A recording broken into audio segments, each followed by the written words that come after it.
नमस्कार दोस्तों, Devvrat knowledge villa में आप सभी का स्वागत और अभिवादन।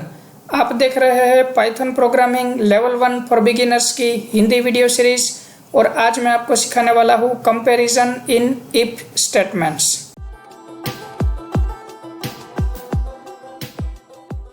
आज से पहले हमने सीखा था एल्स इफ स्टेटमेंट। अगर अभी तक आपने वो वीडियो नहीं देखी तो आप टॉप राइट कॉर्नर पर दिए गए आई बटन पर क्लिक करके एल्स इफ स्टेटमेंट का वीडियो देख सकते हैं। तो चलिए शुरू करते हैं कंपैरिजन इन इफ स्टेटमेंट।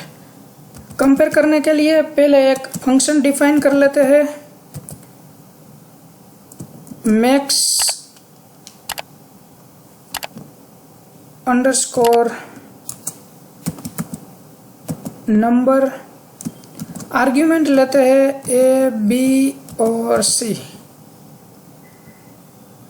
उनके बाद कोलोन। कंपैरिजन के लिए इफ यूज करते हैं। If A greater than equal to B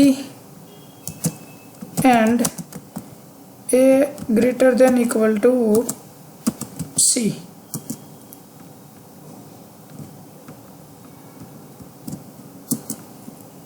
तो क्या प्रिंट करना है?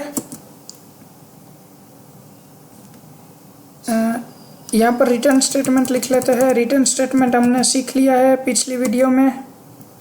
लिख लेते हैं रिटर्न है।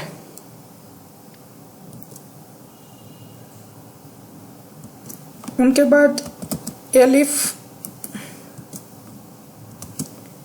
B greater than equal to C and B greater than equal to ए।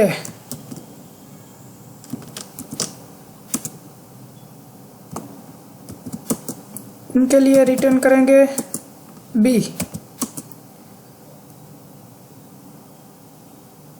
और लास्ट में बाय डिफॉल्ट एल्स स्टेटमेंट जिनमें रिटर्न करेंगे सी। हो गया। चलिए प्रिंट स्टेटमेंट लिख लेते हैं, यानी कि फंक्शन को कॉल कर लेते हैं मैक्स अंडरस्कोर नंबर। आर्ग्यूमेंट में ले लेते हैं 3 वैल्यू, कोई भी 3, 8 और 9। चलिए, तो ये हो गया हमारा प्रोग्राम। क्या लिखा हमने? डिफाइन किया फंक्शन मैक्सिमम अंडरस्कोर नंबर, ये हुआ हमारा फंक्शन का नाम। आर्ग्यूमेंट में 3 चीजें ली, ए, बी एंड सी। अब हम ये फाइंड करना चाहते हैं कि इन तीनों में से मैक्सिमम कौन है। तो चलिए देख लेते हैं। If A greater than equal to B and A greater than C, यानी कि ए बी से भी बड़ा है और सी से भी बड़ा है, तो यानी कि ए सबसे बड़ा है। रिटर्न है else if B greater than equal to C, B greater than equal to A, यानी कि बी जो है सी से भी बड़ा है और ए से भी बड़ा है, यानी कि बी सबसे बड़ा है। एल्स अगर ए भी सबसे बड़ा नहीं है, बी भी सबसे बड़ा नहीं है, तो सबसे बड़ा कौन हुआ? सी। जाहिर सी बात है। रन करके देखते हैं।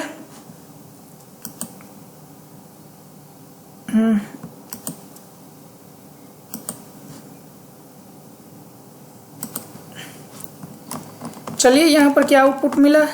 9। ठीक है। अब यहाँ पर जो हमारी आर्ग्यूमेंट है मैक्सिमम नंबर, उनको हम चेंज कर लेते हैं। 3 की जगह लिख देते हैं 31। फिर से रन करते हैं तो क्या आउटपुट मिला? 31 जो है सबसे बड़ा डिजिट है। और चेंज करते हैं, यहाँ पर लिख लेते हैं 83। फिर से रन करते हैं तो कौन सी वैल्यू सबसे बड़ी होगी? 83। ठीक है। अगर मैं यहाँ पर वैल्यू फिक्स नहीं करना चाहता, मैं वैल्यू को एंटर करवाना चाहता हूँ, उस तरह से भी हो सकता है। यहाँ पर मैं लिख सकता हूँ a is equal to input. यहाँ पर मैं लिख देता हूँ एंटर वैल्यू ऑफ ए।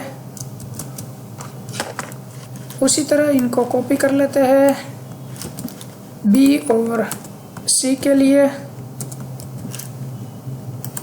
यहाँ पर लिख लेते हैं B, यहाँ पर भी लिख लेते हैं B, यहाँ पर लिख लेते हैं C, यहाँ पर भी लिख लेते हैं C, और यहाँ पर हम वैल्यू की जगह A, B और C लिख लेते हैं फंक्शन कॉलिंग में।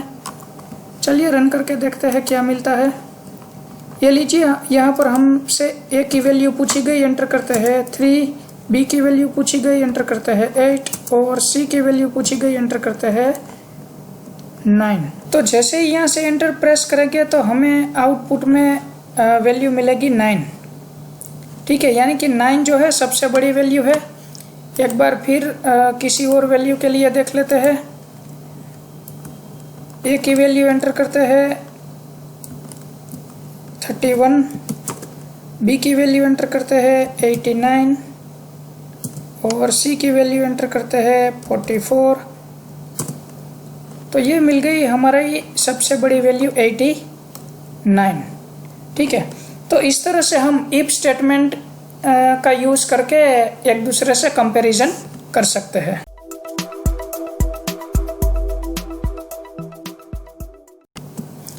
अगली वीडियो में दोस्तों हम बनाने जा रहे हैं सिंपल कैलकुलेटर। तो सिंपल कैलकुलेटर बनाने के लिए देवव्रत नॉलेज विला से जुड़े रहिए। आभार, धन्यवाद।